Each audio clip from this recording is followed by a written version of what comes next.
Monsieur Péricard, Benoît, voilà, je suis Philippe de Normandie et je suis ravi d'animer. L'objectif c'est handicap et inclusion, gros sujet. Ce que je vous propose déjà, parce qu'on a un problème de définition, ça veut dire quoi l'inclusion? Et donc ce que je propose c'est d'emblée passer la parole, qu'on se fasse déjà un petit tour. Et Guillaume, on commence par toi Guillaume, ce qui paraît logique, que tu nous dises handicap et inclusion. Ça veut dire quoi? C'est quoi la définition? Comment on vit cette notion de handicap et inclusion? Bonjour à tous, merci de me donner la possibilité d'ouvrir cette table ronde. Alors, pour être un peu concret, l'inclusion, c'est un phénomène un peu compliqué parce que tout le monde le met à toutes les sauces aujourd'hui et tout le monde en parle tout le temps. Alors, l'inclusion, c'est pas l'insertion, c'est-à-dire que pour prendre une image hyper concrète, c'est pas comme une carte bleue que vous laissez dans un distributeur et une fois que vous l'avez mis dans le distributeur, vous ne la voyez plus. L'inclusion, c'est mettre au milieu du diamant. C'est comme un bijou. C'est le diamant qui est au milieu du bijou. Et la personne handicapée qu'on inclut aujourd'hui, en réalité, c'est ça. C'est pouvoir fonctionner ensemble pour pouvoir intégrer au mieux le maximum de personnes en fonction de son état cognitif, de son état de santé et de ses capacités. Si on devait sur une grille de 0 à 10, essayer d'évaluer en France, en plus tu fais partie du CNCPH, qui est quand même une instance sur laquelle il y a beaucoup de partage et de discussion, où est-ce qu'on en est dans la société française sur cette notion d'inclusion vis-à-vis des personnes en situation de handicap? 0, on est nul, 10, on est une société qui est très inclusive. Tu nous mets quelle note? C'est extrêmement compliqué, parce que comme vous avez pris la douleur, c'est pareil, ça c'est une échelle de ressenti, ça dépend du vécu de chacun, ça dépend des capacités de chacun à pouvoir évaluer. Donc c'est extrêmement compliqué de pouvoir se jauger. Mais je dirais qu'on est en très nette progression.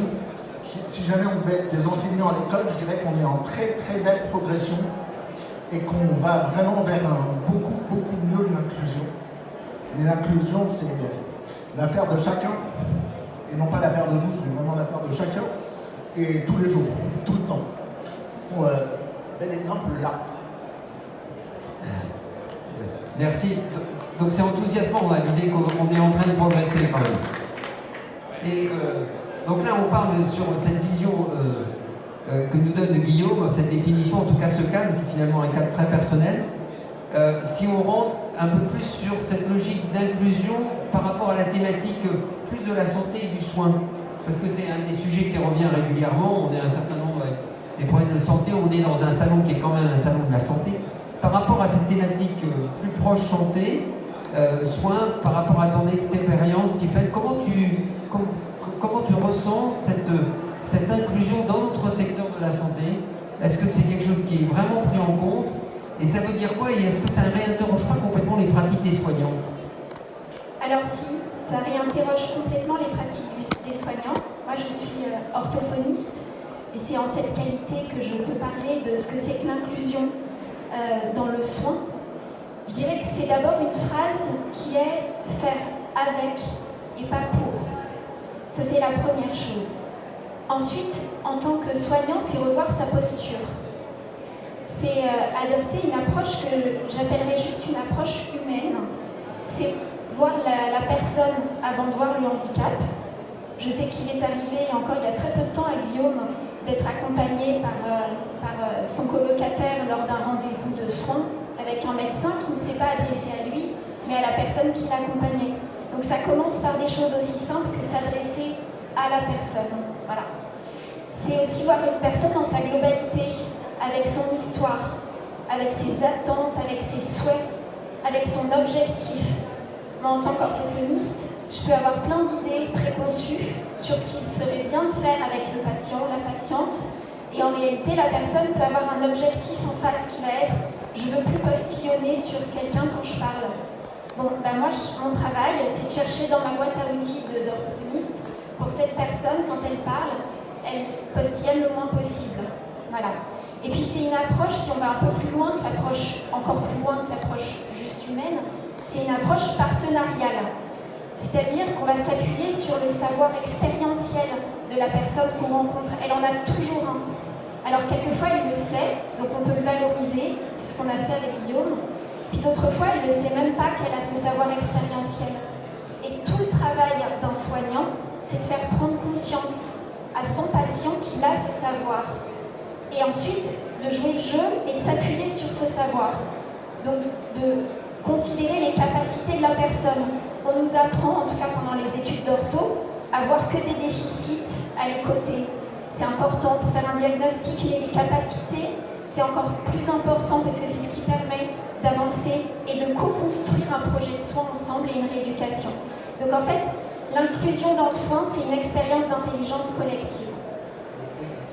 Tu évoquais tu es orthophoniste, tu évoquais la formation, mais est-ce que tu as le sentiment que cette dimension-là, dans l'ensemble des formations, que ce soit les formations médicales, les formations de métier de la rééducation, est-ce que c'est une dimension qui est prise en compte ou finalement c'est tout un sujet de fond, on est toujours dans la maladie finalement et c'est une de nos collègues Camille Thénault qui disait qu'en France notre système est la maladie est visible, le patient est invisible. Est-ce que tu as le sentiment qu'on est capable d'avoir une véritable réflexion aujourd'hui? Est-ce que c'est intégré dans l'ensemble de nos cursus cette notion d'inclusion avec la dimension que tu donnes et que donnait Guillaume? Je pense que tout le monde en est capable. Je pense que c'est une question de volonté.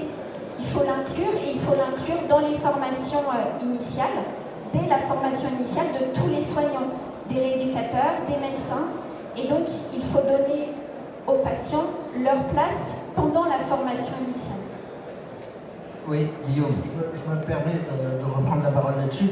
Je crois qu'il y a de plus en plus d'initiatives pour intégrer des patients en formation initiale de soignants. Je pense en particulier à l'initiative de Paris 13 avec Olivier Gross et le LEPS, d'intégrer des patients formés dès la formation des médecins généralistes. Je crois que c'est des initiatives comme ça qu'il faut encourager et que nous, en tant que patients aussi, on doit saisir pour essayer de se dire qu'on est acteur de notre santé.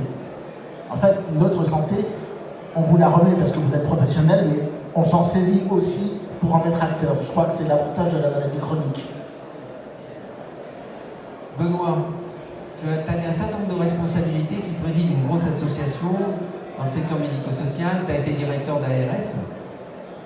Cette dimension de l'inclusion, ça fait partie des politiques, ça fait partie des discussions de vos conseils d'administration dans ton association, ça faisait partie des discussions quand tu avais avec tes collègues de l'ARS, des ARS.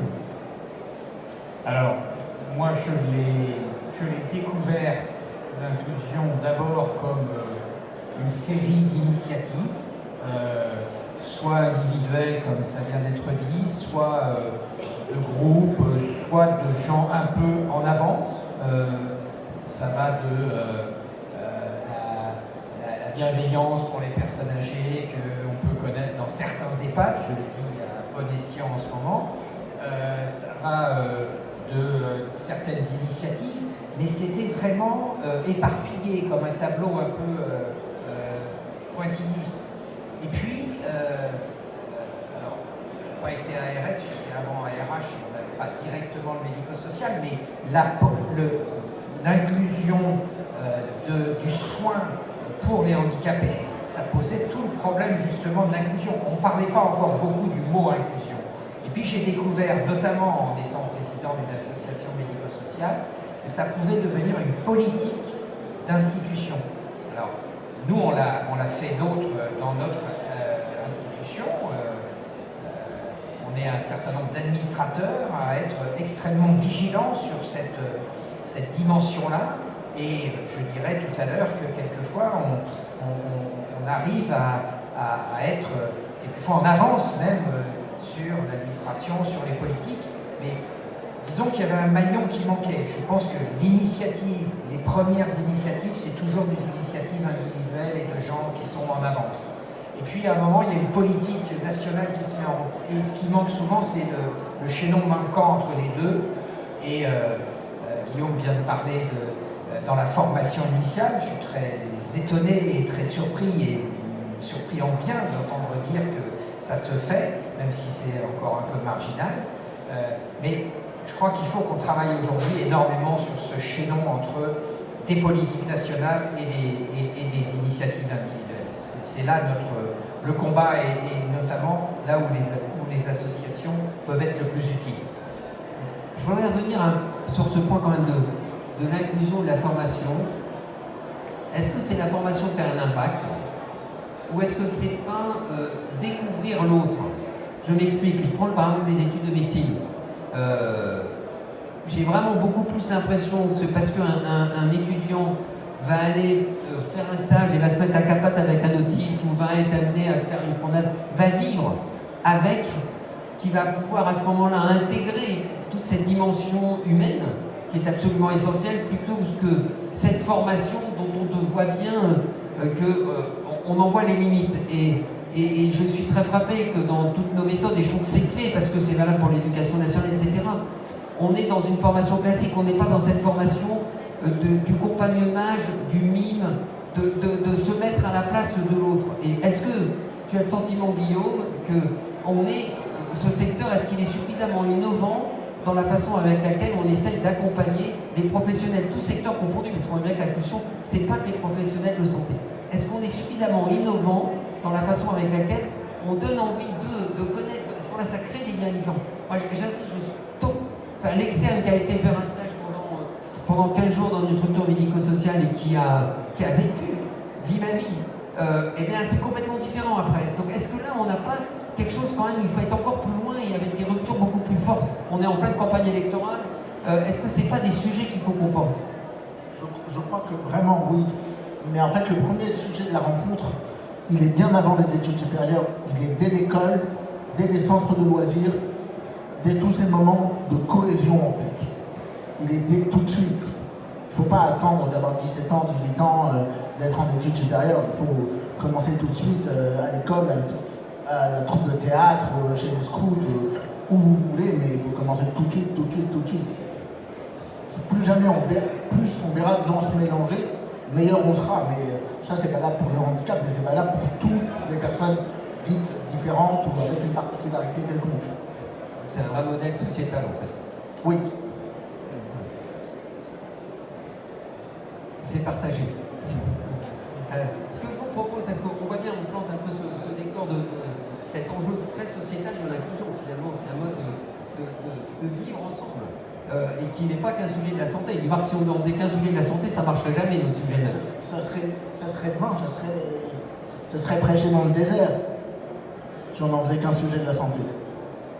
Maintenant, c'est un sujet quand même qui nous intéresse, qui intéresse encore plus ce salon, mais on voit bien que cette dimension, elle est absolument majeure.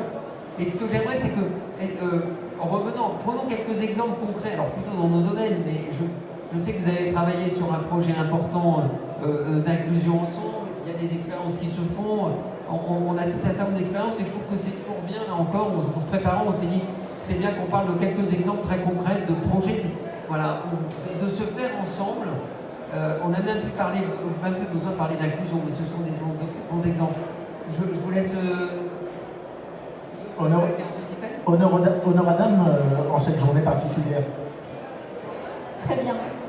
Alors, dans le faire ensemble, je pense, Guillaume, que nous avons commencé dès le premier jour de notre rencontre, quand on a eu notre première séance tous les deux, où nous avons trouvé ensemble comment nous allions travailler, et on ne savait pas encore qu'on faisait de la co-construction du projet de soins, et puis on a cheminé tous les deux, et c'est précisément cette co-construction d'un projet de soins qui nous a donné envie d'aller plus loin. Toi, dans ta formation de patient expert, formé à l'éducation thérapeutique, et moi, dans une formation qui me permet aujourd'hui de me diriger vers la direction de structures médico-sociales, mais c'est né directement de notre partenariat. Et aujourd'hui, on a un projet ensemble qui est un projet de formation à l'attention notamment des professionnels. Et c'est un projet qui veut embarquer, dès la conception, des duos de compétences, comme le définit Mathieu Châtelain, qui est au CNCPH. Et Marianne Auchard. Et ce duo de compétences nous permet d'envisager la formation à de nouvelles postures professionnelles et seront formateurs aussi des personnes en situation de handicap. Ça tombe bien, il y aura aussi des personnes validées. Voilà. C'est pour vous donner une idée de la collaboration. Et Guillaume, ça se présente comment? Alors, j'aurais envie de vous répondre que ça se présente bien, que c'est pas trop fracassé, surtout pour un orthopédiste. Non, mais au-delà de ça, je crois que ça se présente vraiment dans l'échange permanent entre les gens qui ont besoin de ces services et les professionnels. Parce qu'en fait, on ne marchera pas l'un sans l'autre.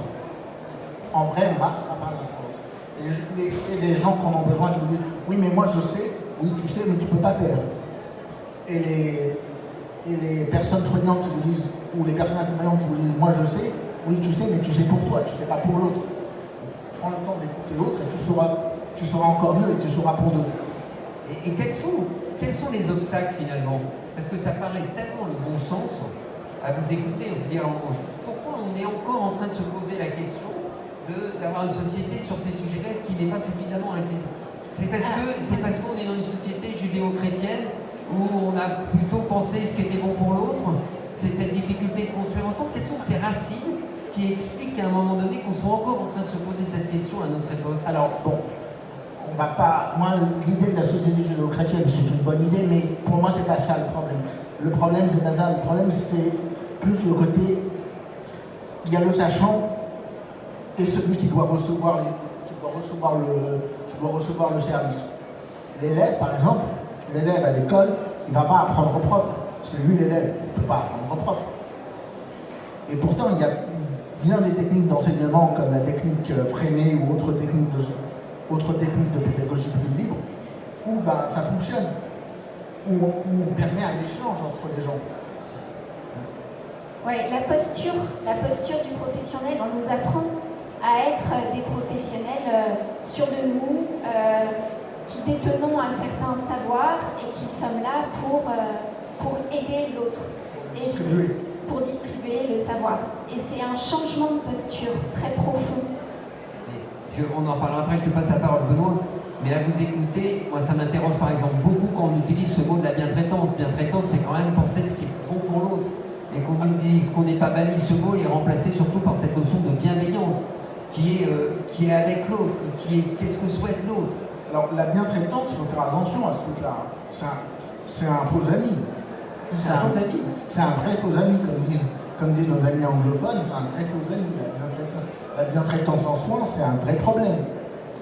Je préférerais la bonne construction, la bonne réflexion de ce qui est bon, non pas pour l'autre, mais pour cet autre-là. Parce qu'en plus, un patient, un malade, une personne en situation de handicap, il n'est pas obligé d'avoir les mêmes besoins que son congénère avec la même patho. Et comment on fait? Parce qu'on voit bien qu'il peut y avoir des difficultés déjà sur cette logique de faire en sorte qu'on soit certain d'être à la disposition, de faire ce que l'autre souhaite. Comment on est capable de le faire dans des établissements, notamment médico-sociaux, parce qu'on en parle beaucoup, et quels sont les gros freins? Alors, les gros freins, il y en a beaucoup, mais j'en citerai deux qu'on a rencontrés de façon un petit peu inattendue dans notre parcours. Je parle du parcours associatif.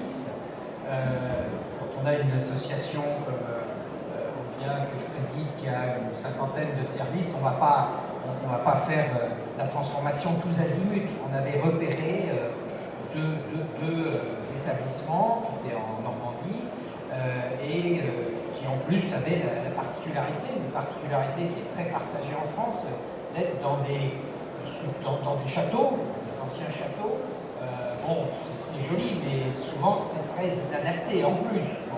Et on va voir l'ARS, il y a maintenant plus de 4 ans, 5 ans, en disant banco, on y va, on transforme 2 de nos établissements en service et on signe un contrat sur cette transformation.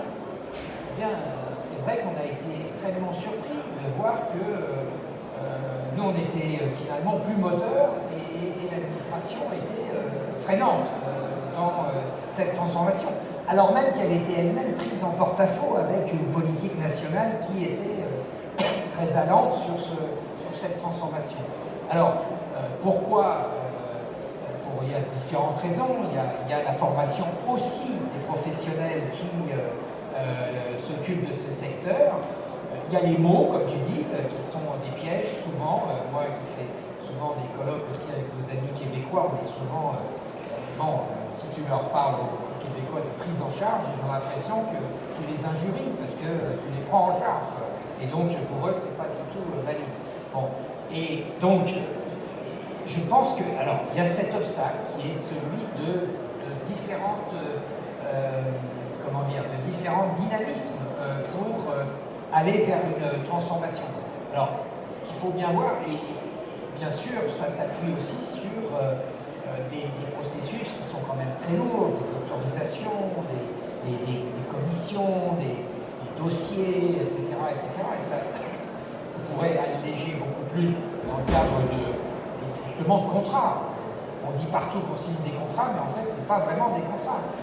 Qui dit contrat, ça voudrait dire on se met d'accord sur un objectif, on vous laisse en grande partie les moyens pour y arriver, les méthodes, et puis on se retrouve dans 1 an, 2 ans, 3 ans. Et puis surtout, on demande à ceux pour qui ces politiques sont faites, pour qui ces transformations sont faites.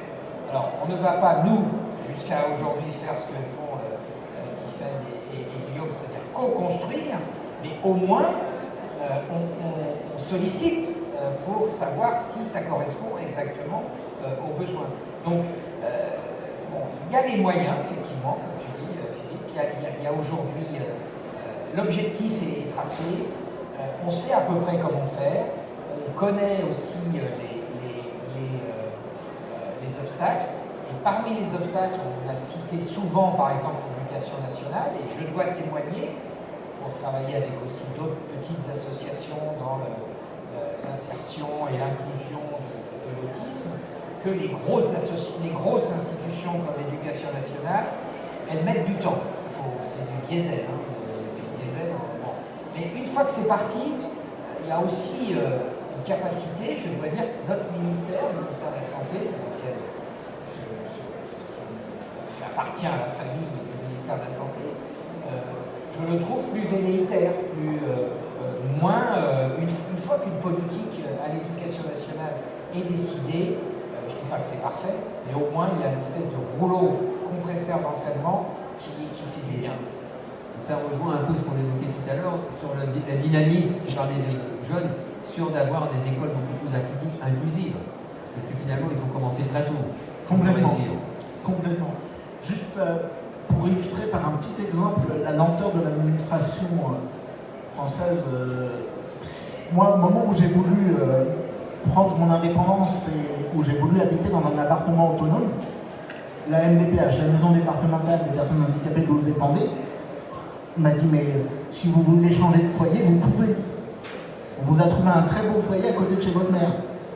J'ai expliqué à la madame qu'en fait, j'ai écrit 15 pages pour lui dire qu'en fait, je ne voulais pas habiter en foyer et que je faisais le choix délibérément d'habiter à plus de 100 km de chez ma mère. Bon, j'avais quand même 35 ans, hein, juste pour vous, voilà, 34 ans pour vous informer, quoi. J'avais pas 17 ans, je faisais pas une crise d'ado, voilà. Mais ça rejoint, je ne sais pas si certains d'entre vous ont lu le rapport de l'ONU. Alors on peut dire que ça peut paraître excessif, mais enfin globalement, on voit bien que ça réinterroge fortement notre société et les choix qui ont été faits sur la façon avec laquelle on a donné la possibilité aux personnes en situation de handicap de vivre comme tout à chacun. On est une société qui a plutôt créé des murs et qui a mis les personnes dans les murs. J'irai pas jusque-là quand même. On est une société où on a besoin d'accompagner au changement. Mais une fois que le changement est lancé, il est lancé. Et on a une société où quand même, on ose. Il faut juste, pousser l'audace. Bien sûr.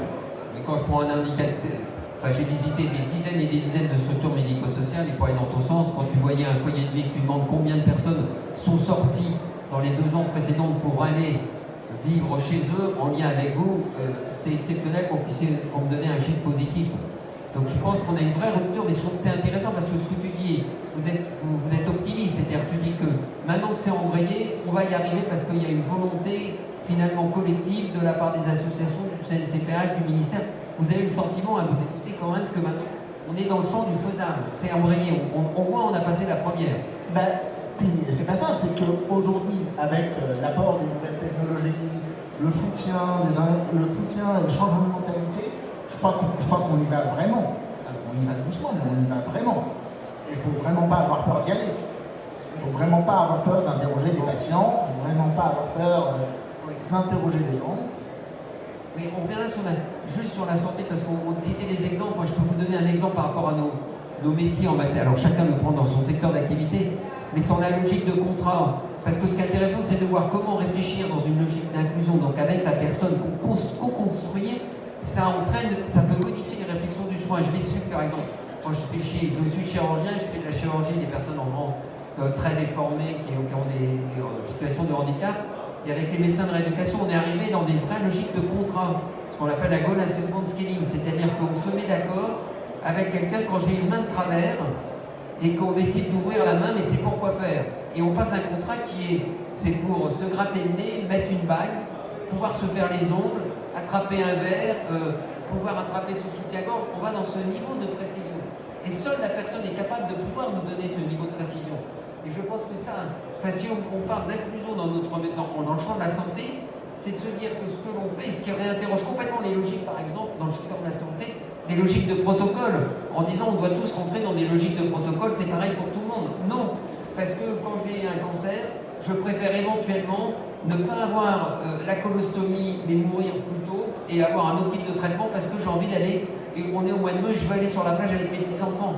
Et donc on voit bien que cette logique de l'inclusion en médecine nous réinterroge considérablement sur nos pratiques, la relation à l'autre, la façon avec laquelle on construit une décision.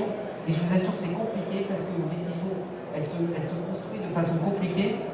Et ça pose la question, et derrière pour la construction de décision, et je trouve que c'est important dans l'inclusion, c'est est-ce que la relation à l'autre, elle est toujours dans le verbal ? Et je pense, et là encore on a pu le montrer de plus en plus, c'est que le verbal crée une relation qui est une relation souvent, qui est une relation disproportionnée, qui n'est pas une relation équitable, et qu'on a besoin d'introduire d'autres façons d'être en relation. Et la relation, ça passe également par l'écrit. Et en matière de santé, je suis frappé, je ne sais pas, là je me tourne vers l'orthophoniste, parce que je trouve que là encore, pouvoir être dans une logique d'inclusion, c'est de faire en sorte que l'autre puisse s'exprimer, pour être dans une logique d'égalité. Et est-ce que les modalités d'expression aujourd'hui nous paraissent, et non en particulier en matière de santé, ne sont pas déséquilibrées? Comment on redonne cet équilibre?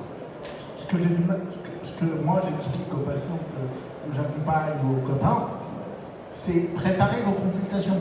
Préparez vos consultations. Arrivez avec une liste de questions et une liste de choses que vous voulez, une liste de choses que vous ne voulez pas.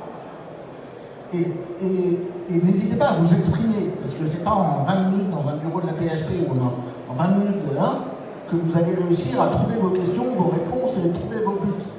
Donc pendant que vous êtes chez vous, bien tranquille, bien posé, réfléchissez, écrivez, arrivez avec des questions, arrivez avec un enregistrement, je ne vais pas écrire, je m'en fiche, arrivez avec n'importe quoi, voire même envoyer un mail, enfin, faites ce que vous voulez, mais préparez le truc. Devenez acteur de vos soins. Tiffen. Oui, et puis plus globalement, je crois qu'en tant que rééducateur, nous on a la chance de passer du temps avec nos patients. Et je crois qu'on peut aussi avoir l'impression, quelquefois, accepter d'avoir l'impression d'en perdre. Et je dis ça, je le dis sciemment, c'est-à-dire prendre le temps d'écouter. Parce que quelquefois, il suffit de faire un peu de maïeutique. Quand on écoute vraiment, quand on se met vraiment à l'écoute de l'autre, c'est là aussi qu'on peut découvrir quels sont les objectifs de la personne. Quelquefois, c'est pas si clair que ça pour la personne, que ce dont elle a vraiment envie, c'est de se mettre du vernis, ou que ce dont elle a vraiment envie, c'est de pouvoir attacher son soutien-gorge. Quelquefois, il faut du temps pour le savoir et le découvrir. Il faut avoir des lieux aussi pour pouvoir l'explorer. Et je pense qu'en tant que soignant, il y a le soin, puis il y a tout le soin à côté du soin. Et je me demande si c'est pas celui-là qui est le plus important. Si c'est pas ce moment où, oui, on est en séance d'orthophonie, mais la personne va être capable de dire que son rêve, c'est de se mettre du vernis à ongles. C'est peut-être ce moment-là qui est important, peut-être plus que quand on lui fait répéter 3 fois le même mot pour lutter contre la dysarthrie. Voilà. Absolument, mais c'est intéressant parce qu'on voit bien que parler de cette inclusion, ça nous interroge quand même beaucoup. Et par rapport à ce que tu dis, c'est que finalement, la parole de chacun compte. La parole, enfin l'expression, et on est dans un système, mais ça rejoint l'éducation nationale. Est-ce que la parole aujourd'hui de chacun compte? On peut se poser la question, et une vraie société d'inclusion, c'est là où la parole de chacun compte, et qu'elle est complémentaire dans une prise de décision. on est dans un salon de l'innovation, il nous reste 14 minutes, mais finalement, est-ce que l'innovation, aujourd'hui, elle favorise l'inclusion ou au contraire, elle va s'adresser qu'à une petite partie et puis elle va aggraver les inégalités? On peut se poser vraiment fondamentalement cette question. Est-ce que tu as l'impression, toi, Guillaume, qu'avec tout ce que tu vois en matière d'évolution, tout ce que vous pouvez discuter au sein du CNCPH, c'est l'innovation qui va être également un élément de réussite de cette inclusion parce qu'il va donner des possibles aux personnes en situation de handicap? Alors, je vais vous faire une réponse, j'allais dire, de Normand. C'est un peu mal venu Ça là, tombe bien. mais quand même, je vais la faire. C'est-à-dire que oui, la technologie apporte. Mais celle qui apporte le plus aux technologies, c'est pas la technologie made in handicap, c'est la technologie grand public. Je vous prends deux exemples. Enfin, deux qui vont être le même en fait. La dictée vocale de mon smartphone, c'est la dictée vocale normale. J'ai jamais tapé un SMS. Du coup, elle sort avec des fautes. La dictée vocale de mon SMS va sortir avec des fautes. Du coup, si j'ai besoin que ça soit corrigé, et avec pas dyspraxie, je vais utiliser un humain pour me les corriger. Parce que c'est beaucoup plus simple que si je la corrige moi-même ou si j'utilise un logiciel. Donc en fait, il ne faut pas opposer, et c'est souvent tendance à être fait, il ne faut pas opposer technologie et humain, mais technologie et humain sont complémentaires, surtout dans le champ du handicap. C'est-à-dire que jamais aucune machine arrivera à me mettre mes chaussures, me laver, m'habiller, en discutant avec moi. Voilà, éventuellement elle peut me laver et m'habiller, mais elle ne peut pas me laver et m'habiller en discutant avec moi. Et si jamais je ne veux pas finir avec du Prozac toute ma vie, il faut bien qu'il y ait quand même... Enfin, il faut bien que ces moments-là, qui sont déjà des moments contraints, soient des moments d'échange. Et puis en plus, ça permet à des gens de bosser. Ça permet à des gens d'avoir un salaire. Oui, innovation. Alors, moi je dirais qu'il faudrait qu'en tant que soignants, nous ayons accès à tout ce qui existe en termes d'innovation. Parce qu'on devrait pouvoir être le maillon entre les innovations et nos patients. Et quelquefois, on n'est pas toujours au courant, on n'est pas toujours formé. Donc il faudrait qu'on soit très bien formé à tout ça. Je parle de, voilà, moi qui suis rééducatrice, mais ça peut être aussi le cas d'un médecin généraliste. On peut être quelquefois très démuni alors qu'il existe des solutions innovantes sur le plan technologique. Et sur le plan humain, pour qu'il y ait une vraie rencontre entre un patient et l'innovation, il faut que les gens soient formés et bien formés. Et je pense à des choses très, très, très bêtes, hein, mais quand on a un système de communication alternatif qui est proposé à une patiente qui vit en établissement médico-social, avec le turnover qu'il y a, quelquefois tout le monde n'est pas formé pour utiliser ces logiciels. En fait, ça, il faut le prendre en compte, il faut le faire pour que l'innovation soit vraiment au service de la personne. Et en même temps, accompagner les aidants à ces innovations. Je vous prends un petit exemple, ça un truc qui m'avait frappé. Je ne sais pas si je vous l'avais raconté. Je me rappellerai toujours une consultation où il y a les parents qui arrivent avec un jeune qui doit avoir une vingtaine d'années et qui avait sur sa tablette pour s'exprimer. On prend son temps, puis à un moment donné, c'est un peu compliqué, et il y a le papa qui dit oui, si vous seriez gentil, vous faudrait arrêter de dire à cette tablette le mot emmerdant, parce qu'elle nous dit souvent tu m'emmerdes. Et en fait, je vous dis ça, et les parents, on a été très discrets, on a accompagné le sujet de l'enfant, il ne pensait pas, il n'allait pas forcément réaliser, vous voyez, que c'est la personne qui finalement, et donc c'est ramener tout à la tablette. Et je trouve que c'est important, je prends cet exemple extrême, mais j'ai fait un rapport sur l'accès aux aides techniques et aux innovations. On voit que si on n'accompagne pas la personne et l'ensemble de son environnement, on est quand même dans de vraies difficultés, et c'est valable également pour le sujet des établissements médico-sociaux. On est un vrai sujet d'accompagnement de toutes ces innovations. Ça prend du temps, non, Benoît? La première innovation, moi, qui m'a le plus intéressé et en même temps, vraiment marqué de mon expérience de président d'association, c'est le FALC, le facile à lire et à comprendre.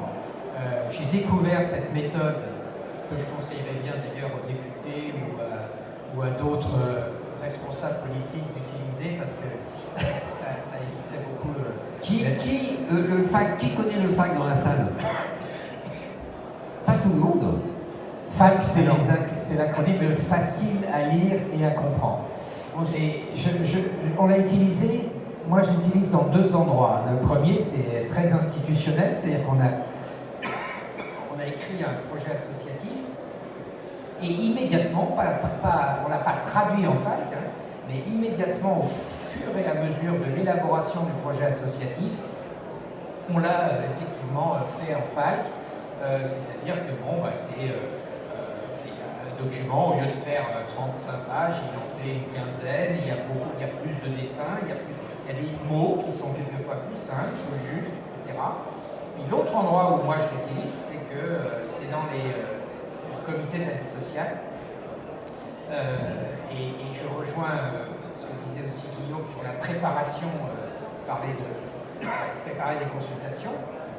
Moi je vois dans des foyers de personnes handicapées, les représentants des résidents, ils préparent énormément le comité de la vie sociale. C'est un moment important d'échange et de vie démocratique, de vie citoyenne dans leur établissement. Eh bien, ils le font beaucoup avec l'aide de FALC.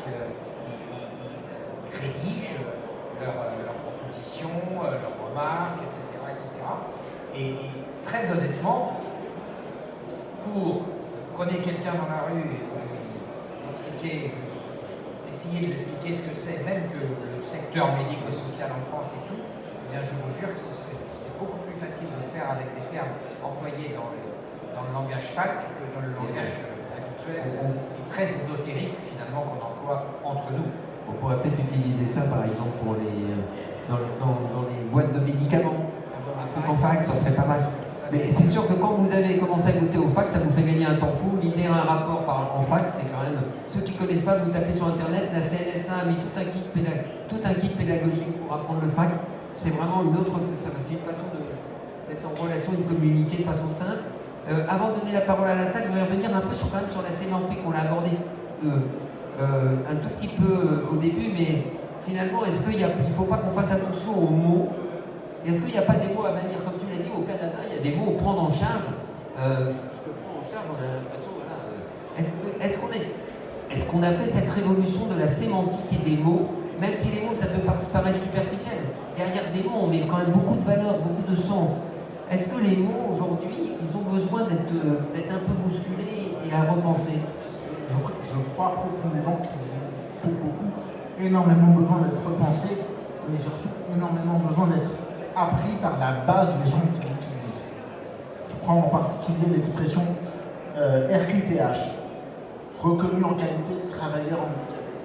Truc qui correspond à personne, et ce qui fait que tout le monde dit travailleur handicapé. On oublie la qualité au milieu, ce qui fait que les gens ont l'impression que c'est une carte. Ben en fait, non, parce que ça permet à l'employeur de bénéficier d'un certain nombre d'avantages, et ça permet à la personne en situation de handicap d'être non pas reconnue pour son handicap, mais d'être reconnue avec son handicap. Ce qui change fondamentalement le problème. C'est-à-dire que si jamais on explique que c'est une qualité et pas juste une tare, voilà. Et quand le CNCPH revendique ça? Le CNCPH est en train de travailler sur le sujet, le groupe vocabulaire... Peut-être que le CNCPH, je ne suis pas sûr que tout le monde connaisse. Tu peux peut-être juste dire ce que c'est le CNCPH, que ça regroupe. Alors, le CNCPH, c'est le Conseil consultatif des personnes handicapées, qui existe depuis 1975, qui regroupe 130 personnes, dont depuis cette mandature, c'est-à-dire la mandature 2012... 2020, pardon, 2020-2023, 2020-2022, qui regroupe une trentaine de personnes en situation de handicap, en plus des 130 représentants associatifs présents.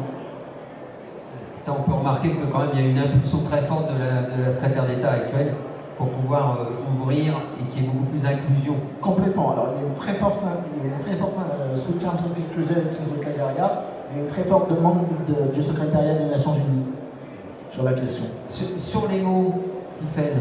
Sur les mots, c'est pas moi qui vais dire en tant qu'orthophoniste que les mots ne sont pas importants. Moi je suis une amoureuse des mots, je trouve ça extrêmement crucial.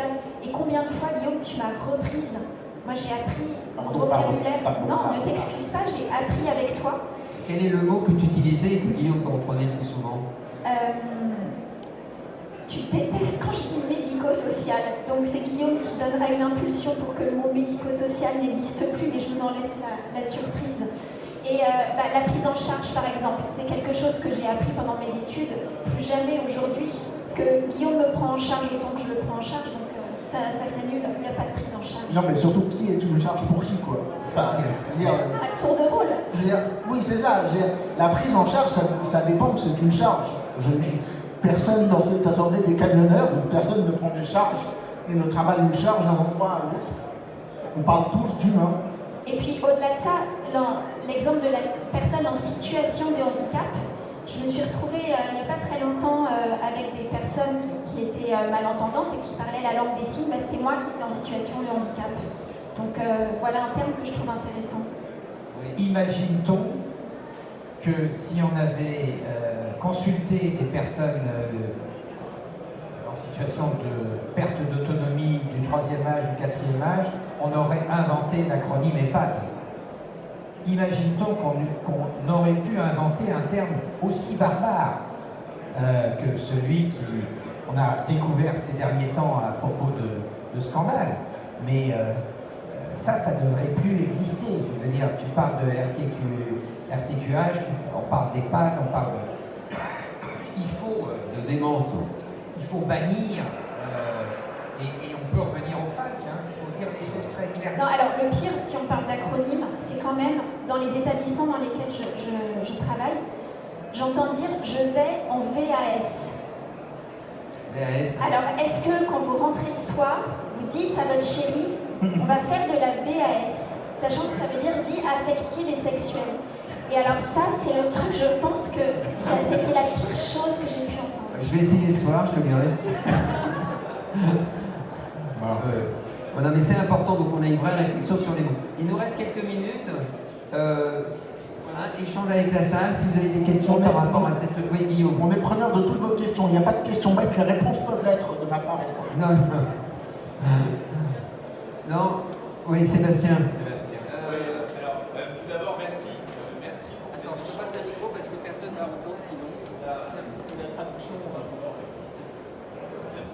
Merci pour cet échange. C'est extrêmement riche. Et moi, effectivement, comme tu le dis, Philippe, ça remet en cause ma pratique et mon raisonnement interne de médecin anesthésiste dans des tas de choses. Et je m'attache beaucoup aux mots et j'essaie de le transmettre à ma fille parce que c'est capital. Les mots ont leur sens.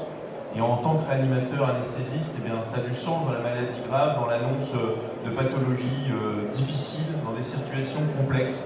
Et on se rend compte qu'il y a des conséquences à long terme pour les familles, pour les aidants. Donc c'est capital. Je crois vraiment qu'il faut qu'on travaille dès la base. C'est capital, ce point-là il est très fort et je ne comprends pas qu'on n'en parle pas pendant les études de médecine après. Je n'arrive pas à saisir. On fait de la simulation en santé maintenant avec des simulateurs de fidélité. On fait des tas de choses. Il faut qu'on travaille avec les soignés, il faut qu'on travaille avec les personnes en situation de handicap. Parce que si on n'a pas besoin d'acteurs, en fait, on peut jouer chacun notre rôle et on sait ce qu'on fait. Donc avec grand plaisir. On peut toujours appeler des rôles. Exactement. Exactement. Non mais, vie ma vie dans l'autre sens, il est très intéressant. Et on peut le faire dans des tas de situations. Donc avec grand plaisir pour en échanger, parce que ça c'est... Dans l'inclusion, je crois que ça fait partie de ça aussi. La formation en fait partie, très clairement. Sébastien, d'autres questions? Oui, madame.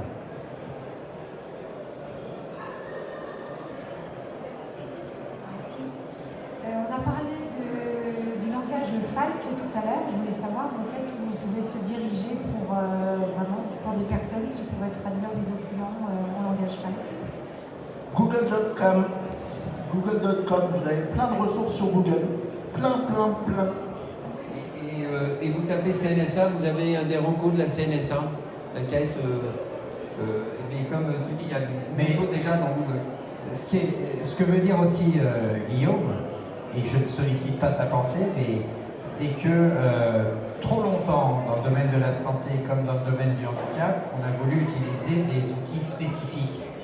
Or, on s'aperçoit, c'est valable dans l'informatique, c'est valable dans beaucoup de domaines, et on s'aperçoit que il y a eu dans quand même ce progrès absolument inconcevable qu'on a connu les 30 dernières années en matière de numérique et d'informatique, que l'approche souvent de la création de logiciels, de produits, eh ben c'est l'approche qu'on décrivait à l'instant, c'est-à-dire c'est d'abord et avant tout de comprendre, d'aider, de traduire, et c'est pour ça que souvent des outils simples, des outils pour tout le monde, vont a fortiori, sont encore mieux utilisables pour les personnes en situation de handicap. Benoît, je me permets de compléter. Il y a autre chose. Les outils pour tout le monde, par définition, ils ne coûtent pas cher. Les outils pour les personnes handicapées, ils coûtent un bras. Absolument. L'heure est finie. Je voudrais juste, vous avez 10 secondes. Vous avez devant vous les futurs présidents. C'est quoi pour chacun la réforme clé, voilà le truc clé que vous attendez de lui? On commence par Benoît, on a toujours commencé par la droite. Je suis d'accord. Vas-y Benoît, c'est quoi, tu dis quoi au futur président? Voilà ce que je veux. C'est quoi? Tu as le droit de faire la lettre au Père Noël. Et Alors, je vais répéter ce que je lui ai dit en vrai il y a quelques temps, c'est qu'il faut investir au debout de la vie, au tout début et à la toute fin.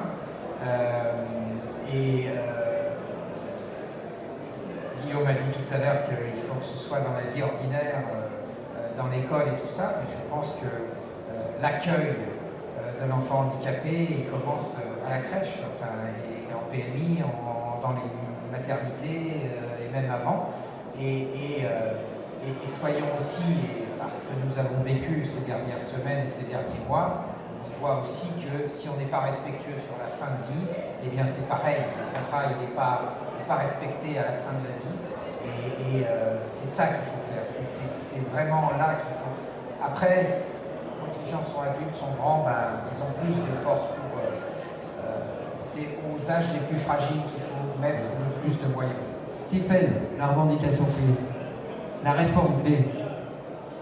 La réforme clé, c'est pas tant de mettre de l'innovation dans le milieu du handicap, ce serait de permettre au handicap d'être la source des innovations. Parce que je crois que c'est ça qui va se passer. Guillaume, le mot de la fin. La mise en place du rapport de Normandie. Du rapport de Normandie. Ah oui, mais ça avance. Non mais je reconnais qu'on n'a jamais été autant écouté. Et depuis beaucoup d'années, on chasse en meute, comme on dit dans mon pays, et tout le monde essaye d'avancer, donc il y a quand même beaucoup de choses qui avancent. Mais on a encore beaucoup de chemin, et notamment aux deux extrêmes, on l'a bien vu dans les travaux, dans les réflexions, et donc il y a encore du boulot pour tout le monde. Non, alors je crois que vraiment la réforme que je voudrais impulser, ou essayer d'impulser au maximum, c'est une co-construction, une écoute mutuelle et une meilleure prise en compte de l'écoute, de la parole du soignant. Pour pouvoir mieux écouter le patient, il faut d'abord bien savoir écouter le soignant. Et cette crise nous l'a bien montré, le burn-out du soignant, c'est un vrai problème. Et bien ce sera les mots de la fin, on vous remercie, très bonne soirée.